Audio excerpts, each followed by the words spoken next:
Hello everybody. We are here to discuss the measures of dispersion. Dispersion would mean a description of how scattered the data is, how much is the spread of the data, the variation of the data probably around the measure of central tendency that is chosen. So, first let us have a look at the importance of dispersion. These points that I am discussing are directly from the guide that you have with you.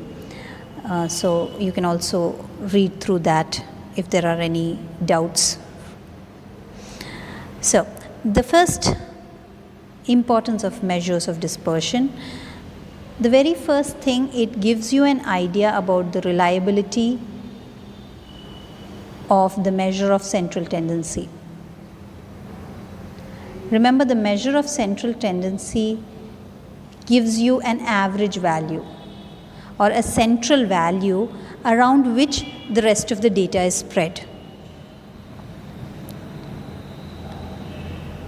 Right? So, variation gives you an idea about how far from the measure of central tendency the data is scattered or spread. So, lesser the dispersion, it indicates that this measure of central tendency is more reliable and more representative of the entire data that you have with you.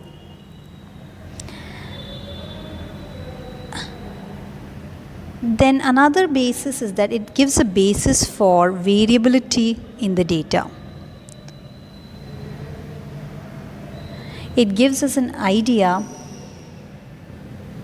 about how much dispersed the data is, and this measure of dispersion, based on its value, we can actually decide when we are trying other statistical tests or statistical operations. It can help us decide whether or not we should control for the dispersion, for the existing level of dispersion, or whether we can just ignore it and proceed as usual. This becomes very important when you're talking about conducting econometric, say, regressions or running various statistical tests and inferences or hypothesis testing and so on. Then knowing the measure of dispersion can help us compare two different data sets, especially with regard to how much the values are varying. This is where we'll actually use relative measures of dispersion, and we can compare and come to a conclusion as to which data set is more spread out and which is more concentrated around the central value and so on.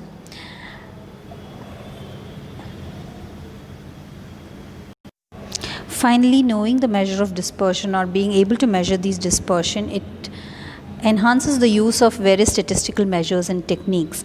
When we are analyzing time series data, when we are using regression or calculating the correlation, during these situations and all, during these situations, knowing the dispersion and being able to measure the extent of dispersion in the available data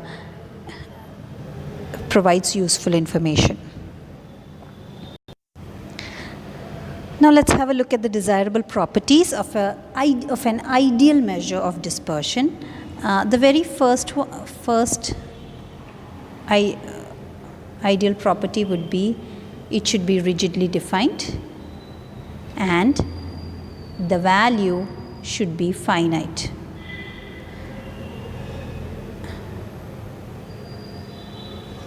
Value should be definite. That is the first ideal property that we look for when we are looking for a measure of dispersion. Easy to understand, simple to calculate. Only then can we use this tool as and when we want. Like we were discussing the desirable properties of measures of central tendency, same way here also we want it to be based on all observations.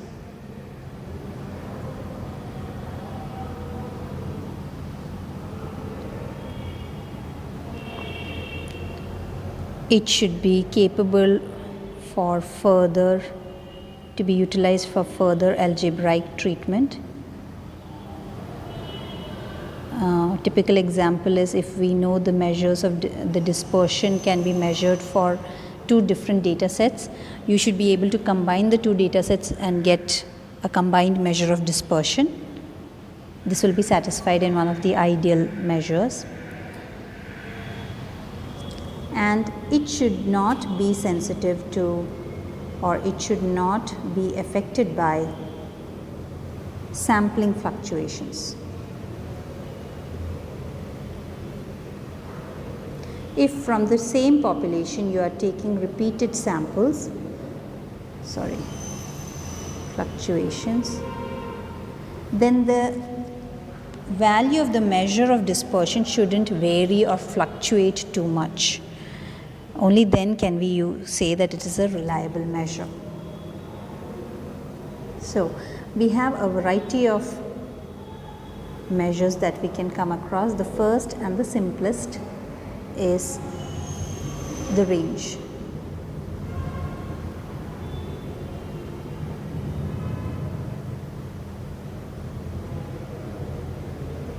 This is the simplest measure of dispersion that is available. So, like I said, range is the simplest measure of dispersion that you can have. Okay. Now remember, these measures of dispersion can be divided into 2 categories: the absolute measures and relative measures. These are the 2 types of measures of dispersion. So, absolute measures are used when you want to understand or assess the variation among a set of values, a given set of values. Relative measure is used when you want to compare the variability across 2 or more sets of data or values, right? So, relative measures will give you pure numbers which do not have any units of measurement. So, for each type of measurement, we may have an absolute version and a relative version. In the case of range, your range can be calculated as the largest value minus the smallest value. So, if you have discrete data, it can be easily located. The lowest and the largest and the smallest value can easily be observed, and the difference between the 2 gives you a range.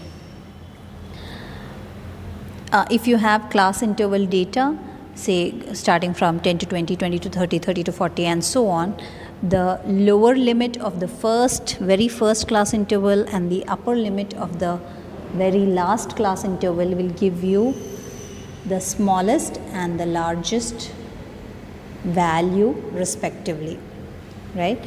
Now absolute, this is the absolute measure of dispersion. A relative measure of dispersion can be arrived at and it is called the coefficient of range, and that is defined as, and that is defined as L minus S divided by L plus S, where L again is the largest value in the data and S is the smallest, is the value of the smallest observation, right? Over here, as you can see, since the numerator and the denominator has the same units, they will cancel and you will get a pure number. So, this coefficient of range can be used to compare 2 different data sets and assess as to which data set exhibits greater dispersion.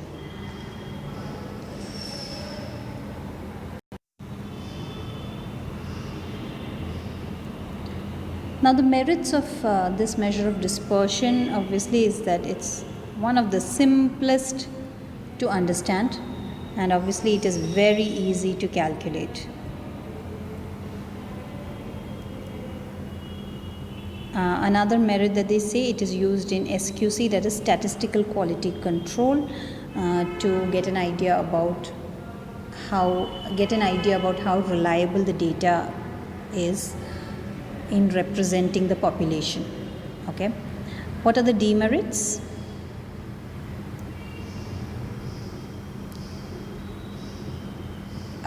When you're talking about data with class intervals, you can calculate the range, but you cannot really handle open-ended data,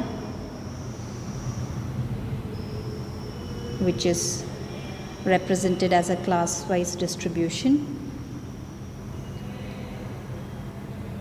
It is not based on all observations. It is only concerned with the two extreme observations. So it is not based on all observations. That is a demerit of this method. Our third demerit related to using the range as a measure of dispersion is that it does not have sampling stability. Even if you are taking repeated samples from the same population, every time the sample changes, the range will change, and there is absolutely no reason why the range should be around the same number. The value of the range can vary a lot, so its reliability is quite less.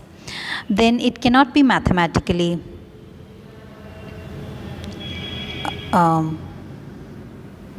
manipulated further. So if you know the range of two different sets, it cannot be mathematically manipulated, not to an advantage in any case. വലിയ യൂസൊന്നുമില്ല അങ്ങനെ mathematically manipulate ചെയ്ത് കിട്ടിയ ഒരു റേഞ്ചിൽ നമുക്ക് വലിയ ഉപയോഗമില്ല, അതാണ് അതിൻ്റെ അർത്ഥം. Okay, so obviously it's very rarely used measure, as it does not have as many desirable properties as we wish for. Okay, so this is only a 2-mark question. It will never be a long question. Our second measure of dispersion that I would like to discuss with you is the quartile deviation.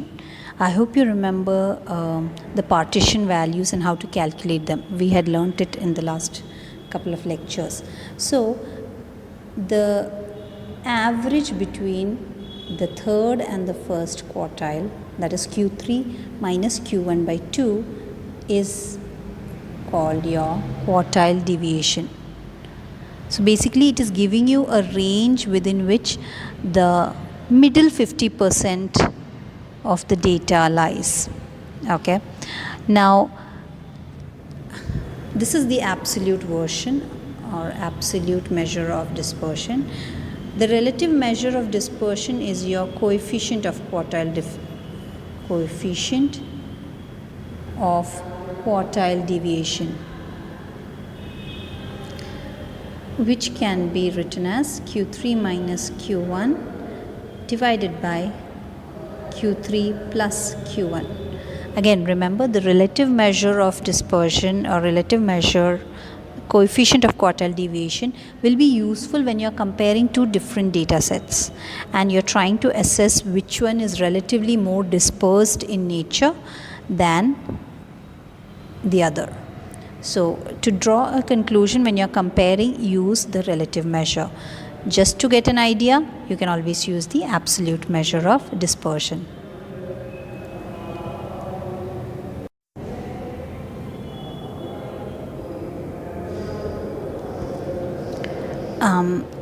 The methods of calculation of the quartile deviation, the first part of it is to calculate Q3 and Q1, and we have already had a look at the examples of different types of data: discrete data, frequency distribution of discrete data, as well as frequency distribution of continuous data. We have seen how we calculate Q1 and Q3 for all these three different types of data. So once you have found your third and first quartiles, putting it into this formula and calculating the value of the quartile deviation is pretty simple. So I'm not going to repeat that right now. I'm just going to go into the merits and demerits of this method, and then into more important measures of deviation. I want to give those more time. So let's have a look at the merits of quartile deviation. It is rigidly defined. That is a plus or a advantage. Easy to understand, simple to calculate, So that's again another point in favor of quartile deviation. It is not unduly affected by extreme values, which is good, because if you have data which has outliers, a measure such as the range would overestimate the dispersion, extent of dispersion. So not unduly affected by extreme values.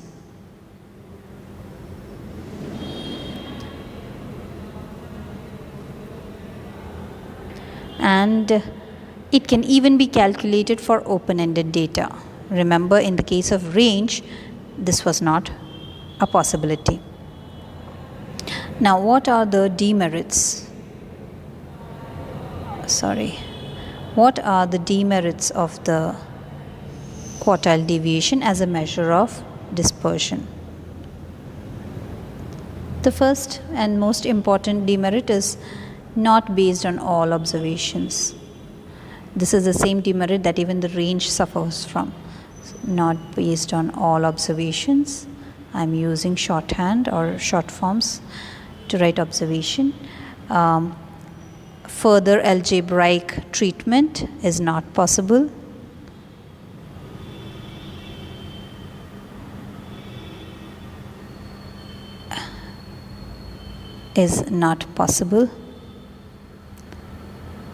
And once again, it is sensitive to fluctuations in sampling. Even if you are getting data from the same population, repeated samples from the same population, your value of quartile deviation will vary a lot from sample to sample. So that is not ideal.